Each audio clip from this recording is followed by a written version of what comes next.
আসসালামু আলাইকুম। Take college চ্যানেলে আপনাকে স্বাগতম। গতকাল আমরা শিখেছি সাম ইফ এবং কাউন্ট ইফ। আজকে আমরা শিখব সাম ইফস এবং কাউন্ট ইফস সম্পর্কে। এগুলা মাল্টিপ্লোর আমাদের যে গণনা আছে সেগুলোর ক্ষেত্রে আমাদের কাজ করে থাকে। যেমন আমার কাছে আছে সিটি নেম, পারসন নেম এবং অ্যামাউন্ট। আমরা গতকাল শুধু সিটি নেম এবং অ্যামাউন্ট সম্পর্ক নিয়ে আমরা শিখেছি। আজকে আমরা পারসন নিয়েও শিখব, যা আমাদের ভিন্ন ভিন্নভাবে এখানে গণনা করে থাকবে বা যোগ করে থাকবে। তাহলে এখানে প্রথম আমরা অ্যামাউন্টটা করে দিই। অ্যামাউন্ট, এটা হচ্ছে অ্যামাউন্ট, আর এটা হচ্ছে কাউন্ট। ওকে, আমরা এখানে অ্যামাউন্ট যোগ করব। এর জন্য আমাদের সাম ইফস ফর্মুলাটি ব্যবহার করতে হবে। সাম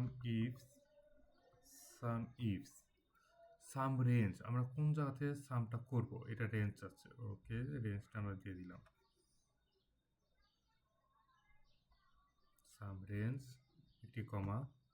এরপর কি বলতেছে, আমাকে সিটি নেমটি দিবেন এখানে সম্পূর্ণ, তারপর আবার কমা এবং সিটি নেম আমি কোন জায়গায় আমার একটা হবে। ওকে, তারপর পারসন নেম, তারপর কমা এবং এখানে পারসন নেম। এরপর আপনি প্যাকেটটি ক্লোজ করে দেবেন। এখন দেখেন আপনার এখানে ভ্যালুটা আসতেছে না, জিরো আসতেছে। কেন জিরো আসতেছে? কারণ আপনার এখানে পার্সন নেমটা দেওয়া হয়নি। এখানে গাজীপুর আছে বা আপনার ঢাকা আছে, যাই আছে, কিন্তু এখানে আপনার ভ্যালু আসবে না।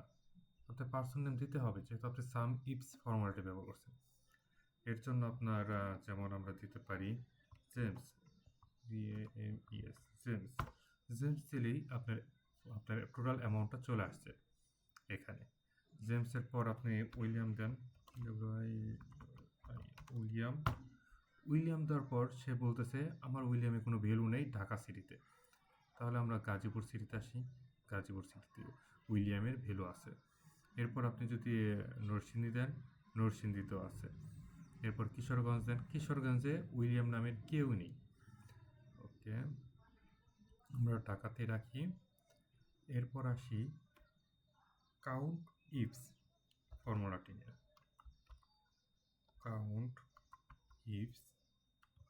কাউন্ট ইফস, কাউন্টটা অর্থ কি আমাদের গণনা করে, এখানে আমাদের গণনা করবে। ঠিক আছে, গণনা কোথায় করবে? প্রথমে ঢাকা সিটি নেব, তারপর কি করব, কমা, সেখানে টাকা রাখবে, আবার কমা, পার্সন নেম, কমা, এখানে ঢাকা নেমের জায়গায় একটি কম আছে, এখানে 26 হবে, 26, ইন্টার। সে কি বলতেছে, ঢাকা উইলিয়াম একজনও নেই। ঠিক আছে, আমরা গাজীপুর দেখি, গাজীপুরে উইলিয়াম নামের কতজন আছে? 2 জন। আমরা মিডলে করে দিই, আপনার দেখতে সুবিধা হবে, একটু বড় করে দিই। আপনার গাজীপুর উইলিয়াম নামে কতজন আছে? 2 জন, এবং তার অ্যামাউন্ট কত? 7,01,740 টাকা। এবার আপনি চেঞ্জ করতে পারেন, বা উইলিয়ামের জায়গায় আমি লুকাস দিলাম। লুকাসের অ্যামাউন্টও নেই এবং কোনো লুকাস নামের কোনো আমাদের সিটিতে নেই, কোনো নাম নেই। তাহলে আমরা গাজীপুর জায়গায় নরসিংদী দিই। নরসিংদীতে কতজন আছে লুকাস নামের? 1 জন। তার ভ্যালু কত? 4,36,980। এই যে 4,01,000 জনই আছে, আর কেউ নেই। আর আরেকটা বার দেখি আমরা কিশোরগঞ্জেও একজন আছে লুকাস নামের, 4,62,000। তারপর ময়মনসিংহ দেখি, ময়মনসিংহে কেউ নেই। ময়মনসিংহে আমরা লিয়াম দিই, লিয়াম নামের কেউ আছে? লিয়াম নামের কেউ নেই। আচ্ছা,